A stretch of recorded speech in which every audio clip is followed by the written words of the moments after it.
నమస్కారం. ఏఎస్ఎన్ న్యూస్కి స్వాగతం. సింగరకొండ శ్రీ ప్రసన్నాంజనేయ స్వామి దేవస్థానం నందు ఉన్న షాపుల్లో కొబ్బరికాయలు మరియు పూజా ద్రవ్యములు, బొమ్మలు అమ్ముకునేందుకు, క్యాంటీన్ నిర్వహణకు, దేవస్థానం ప్రాంగణంలో ఫోటోలు తీసుకునేందుకు, సోడా మరియు ఐస్ క్రీం తోపుడు బండ్లపై అమ్ముకునేందుకు ఈ నెల 11వ తేదీన దేవాలయం కార్యాలయం వద్ద అధికారుల సమక్షంలో బహిరంగ వేలం నిర్వహిస్తున్నట్లు ఆలయ కార్యనిర్వహణాధికారి తిమ్మనాయుడు తెలిపారు. ప్రసన్నాంజనేయ స్వామి దేవస్థానం కార్యనిర్వహణాధికారి తిమ్మనాయుడు సోమవారం వేలం వివరాలను ఏఎస్ఎన్కు వెల్లడించారు.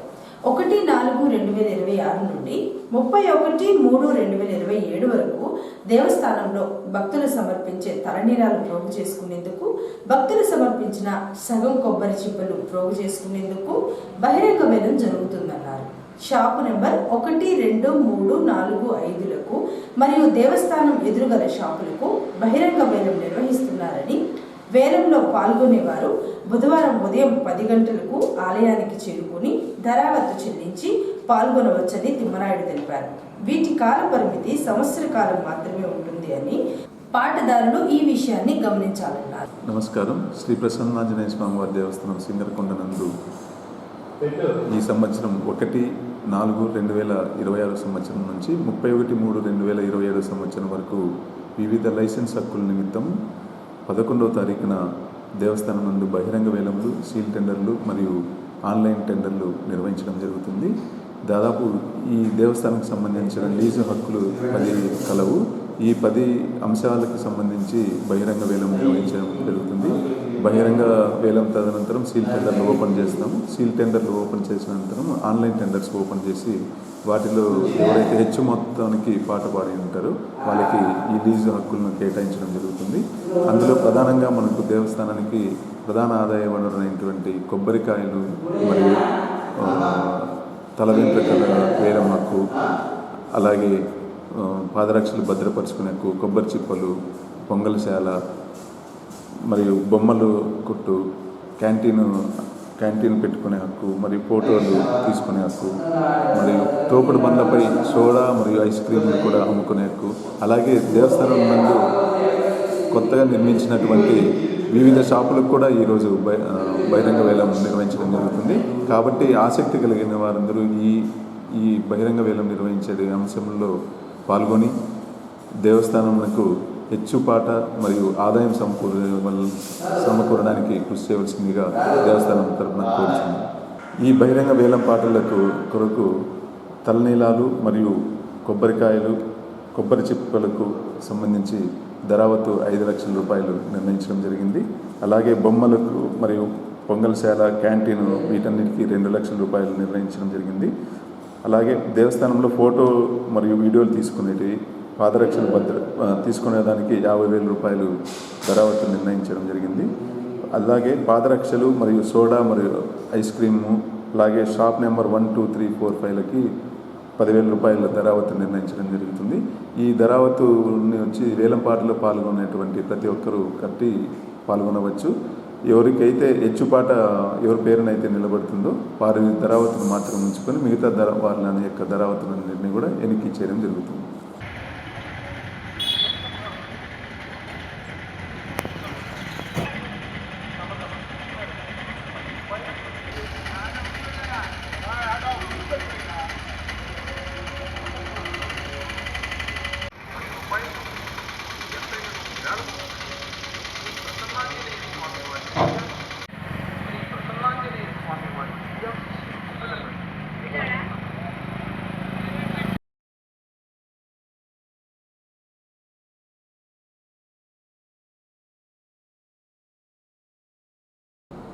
అద్దంకి మండలం మణికేశ్వరం గ్రామంలో మంగళవారం మీనోత్సవం కార్యక్రమాన్ని ఏర్పాటు చేసినట్లు మత్స్యశాఖ అధికారులు తెలిపారు. కార్యక్రమానికి ముఖ్య అతిథిగా విద్యుత్ శాఖ మంత్రి గుట్టిపాటి రవికుమార్ పాల్గొని గుండ్లకమ్మ నదిలో 1,82,000 చేప పిల్లలను వదులుతారని చెప్పారని, మత్స్యకారులు సంపద కోసం గుండ్లకమ్మ నదిలో ప్రతి ఏటా చేప పిల్లలను వదులుతున్నారని, చక్రాయపాలెం సమీపంలో ఉన్న చేప పిల్లల పెంపకం కేంద్రంలో వీటిని పెంచారని, ఇక్కడి నుంచి 1,82,000 చేప పిల్లలను తీసుకుని వచ్చి మంత్రి చేతుల మీదుగా వదలడం జరుగుతుందని మత్స్యశాఖ అధికారి తెలిపారు.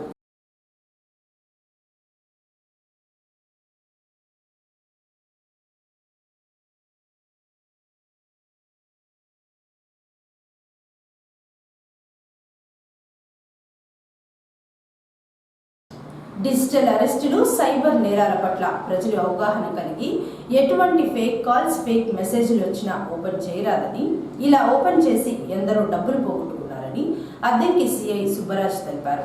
అద్దంకి పోలీస్ స్టేషన్లో సిఐ సుబ్బరాజు సోమవారం ఏఎస్ఎంతో మాట్లాడారు. డబ్బులు అనేవి ఎవరికి ఉచితంగా రావు అని, ప్రజలు ఈ విషయాన్ని గమనించి కష్టపడి సంపాదించిన డబ్బు సైబర్ నేరగాళ్ల బారిన పడి మాయ మాటలు విని ఎటువంటి మెసేజ్లు వచ్చినా ఓపెన్ చేయరాదని సుబ్బరాజు సూచించారు. అద్దంకిలో ఎందరో సైబర్ నేరగాళ్ల బారిన పడి డబ్బులు పోగొట్టుకున్న సందర్భాలు ఉన్నాయని, ఏపీకే ఫైల్స్ దయచేసి ఎవరు ఓపెన్ చేయవద్దన్నారు. చదువుకున్న నిరుద్యోగ యువత ఉద్యోగాల పేరుతో ఆన్లైన్లో చూసి డబ్బులు కట్టి మోసపోరాదన్నారు. కష్టపడి పని చేస్తేనే జీతం అనేది కంపెనీ వారు చెల్లిస్తారని, నిరుద్యోగ యువత ఈ విషయాన్ని గమనించి సైబర్ నేరాలపై అవగాహన కలిగి ఉండాలన్నారు. అందరికీ నమస్కారం. దయచేసి అందరూ గమనించండి. ఎవరైనా మీకు ఫోన్ చేసి కానీ, లేక మీకు ఫైల్స్ పంపించి కానీ, వాటిని వాట్సాప్లో వాటిని మీరు అట్రాక్ట్ అయ్యి వాటిని ఆన్ చేసే విధంగా మీకు పంపడం జరుగుతుంది.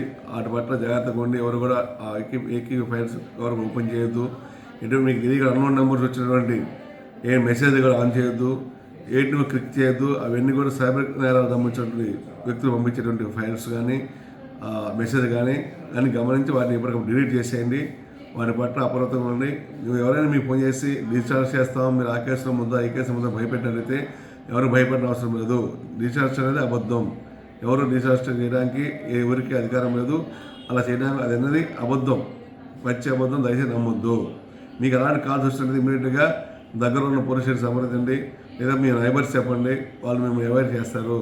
అని తప్ప వాళ్ళు భయపడిపోయి మీ అమౌంట్ వాళ్ళు చెప్పడం, వేయటం, లేక మీ ఆధార్ కార్డు నెంబర్ ఇవ్వడం, లేకపోతే మీ పాన్ కార్డు నెంబర్ ఇవ్వడం అలాంటి చేయొద్దు. అలా చేసినట్టయితే ఇమీడియట్గా మీ అకౌంట్ డబ్బులను కూడా వాళ్ళు దొంగిలించేస్తారు. దయచేసి గమనించి, ఎవరు ఎక్కువ చదువుకున్న స్టూడెంట్స్, చదువుకున్న ఎంప్లాయీసే ఈ సైబర్ నేరాలకి గురవుతున్నారు. దయచేసి గమనించండి. మీరు చదువుకున్న సొసైటీ ఏందో తెలుసు. రోజు సైబర్ నేరాల మీద ఎవరు చేస్తున్నారు పోలీసులు అన్ని రకాలుగా సోషల్ మీడియా ద్వారా కానీ అన్ని మాధ్యమాల ద్వారా కానీ ప్రచారం చేస్తున్నారు. అయినా సరే ఇంకా కొంతమంది వాటికి ఆశకి పోయి దురాశ దుఃఖాన్ని చేయడానికి అత్యాశకి పోయి ఇది కూడా చేయొద్దు. అలా చేసినట్టే మీ అమౌంట్ అనేది మీ సొమ్ము పోయే ఆస్కారం ఉంటుంది. ఒకసారి డబ్బులు పోయినంటే దొరకడం చాలా కష్టం. డబ్బులు అనేవి ఊరికే రాదు, అంతా కష్టపడి సంపాదించుకుంటాం. అని దాచుకోవడం కూడా జాగ్రత్త ఉండాలి తప్ప వాటి పట్ల జాగ్రత్త లేకుండా కానీ వ్యవహరించినట్లయితే క్షణాల్లో మన డబ్బులు మారే అవకాశం ఉంటుంది. దయచేసి గమనించి ఎవరు కూడా సైబర్ గురి కాకుండా ఉంటారని, వాటి పట్ల అప్రమత్తంగా ఉంటారని, అలాంటి నేరాలు ఎవరైనా అలాంటివి వస్తే ఇమీడియట్గా పోలీస్ స్టేషన్ సంప్రదించండి. ఏది మీ డౌట్ వస్తే ఇమీడియట్గా 1930 టోల్ ఫ్రీ నెంబర్ 1930 ఫోన్ చేసి మీ వివరాలు కానీ తెలియజేసినట్టు ఇమీడియట్గా మీ డబ్బుల్ని హోల్డ్ చేయడం అవకాశం ఉంటుంది. వితిన్ అవర్స్లో అయితే ఇంకా మీ డబ్బులు సేవ్ అవ్వడం అవకాశం ఉంది. ఇప్పుడు గడిచిపోయి 2-3 నెలల తర్వాత 2-3 రోజుల తర్వాత అయితే తక్కువ రిజల్ట్ ఉంటుంది. ఇమ్మీడియట్గా అయినట్టయితే 1930 ద్వారా మీ పోయిన అమౌంట్ని రికవరీ చేయడానికి ఎక్కువ అవకాశం ఉంటుంది. దయచేసి గమనించడం కోరుతున్నాం. నేటి కాలంలో విద్యార్థులు సేంద్రియ వ్యవసాయం మీద అవగాహన కలిగి ఉండాలని, రసాయనిక ఎరువులు, పురుగుల మందుల ద్వారా పండించిన వరి, ఆకుకూరలు తిని రోగాల బారిన పడుతున్నారని కేఆర్కే డిగ్రీ కళాశాల ప్రిన్సిపల్ డాక్టర్ మోహన్ రావు తెలిపారు. సింగరకొండ వద్ద ఉన్న కేఆర్కే డిగ్రీ కళాశాలలో సోమవారం జీవశాస్త్రం విభాగం ఆధ్వర్యంలో జీవామృతం తయారీ విధానంపై విద్యార్థులకు అవగాహన కార్యక్రమాలు నిర్వహించారు. ఈ సందర్భంగా జీవశాస్త్రం విభాగాధిపతులు మాట్లాడుతూ రైతులు సేంద్రియ వ్యవసాయం మీద దృష్టి పెట్టాలని, దానికి అనుగుణంగా విద్యార్థులు రైతులకు అవగాహన కల్పించి జీవామృతం తయారీపై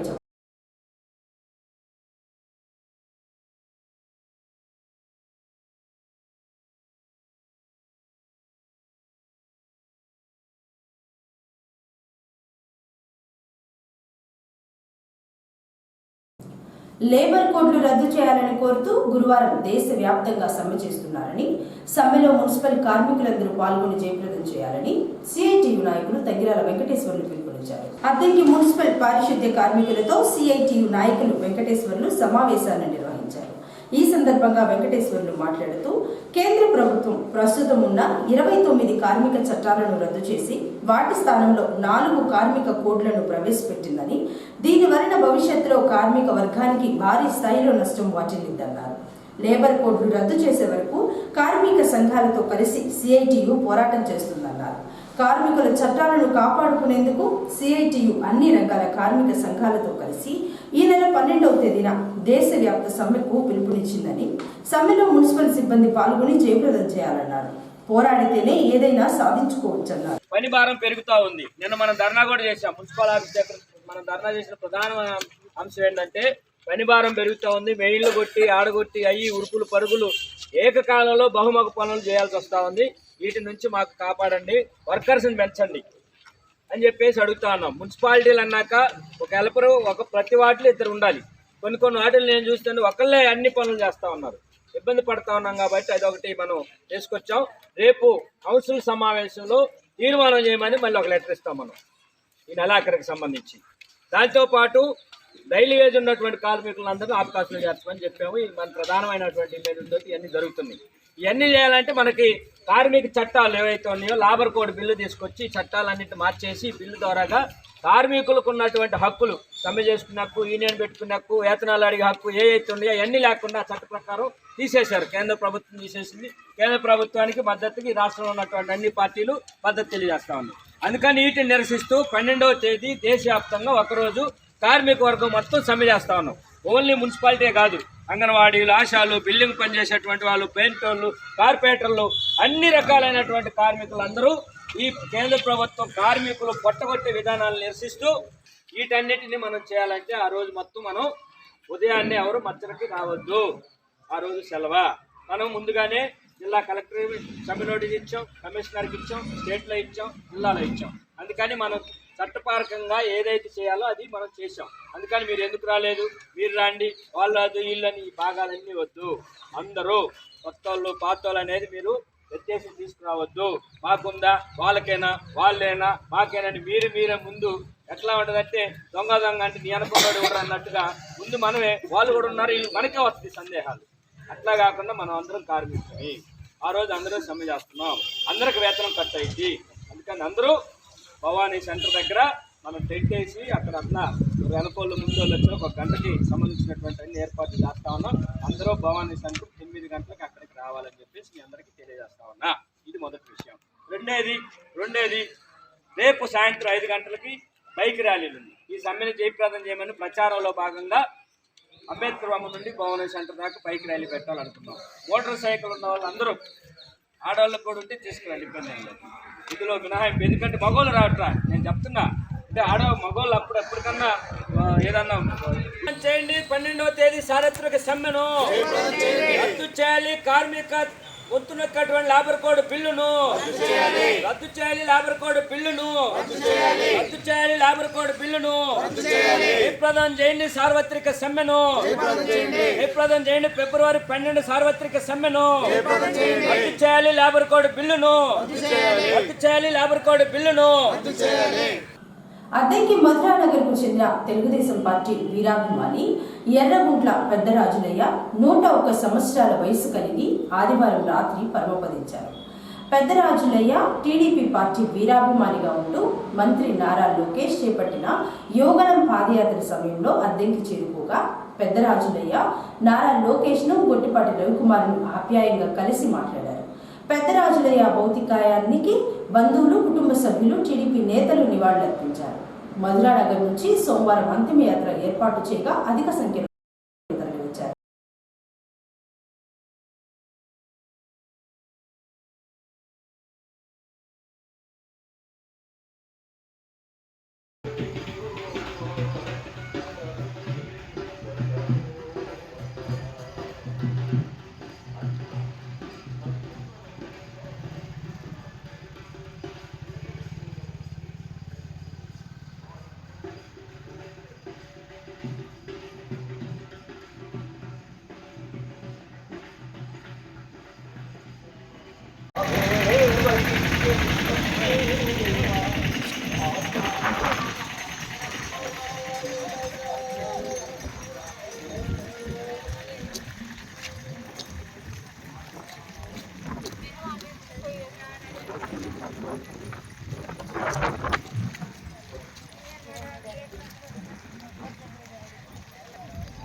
జాతీయ ఉపాధి హామీ పథకం పేరు మార్పు చేయరాదని కోరుతూ సోమవారం సిపిఐ పార్టీ సంతమాగులూరు మండలం కార్యదర్శి ఖాదర్ బాషా సంతమాగులూరు ఎంపీడీఓని కలిసి వినతి పత్రం అందజేశారు.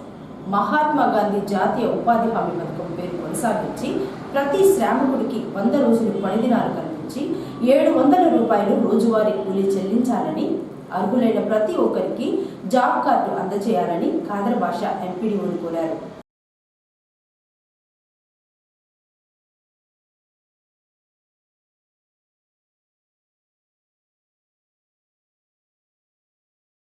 ఏసీ న్యూస్ ఇంతటితో సమాప్తం. నమస్కారం.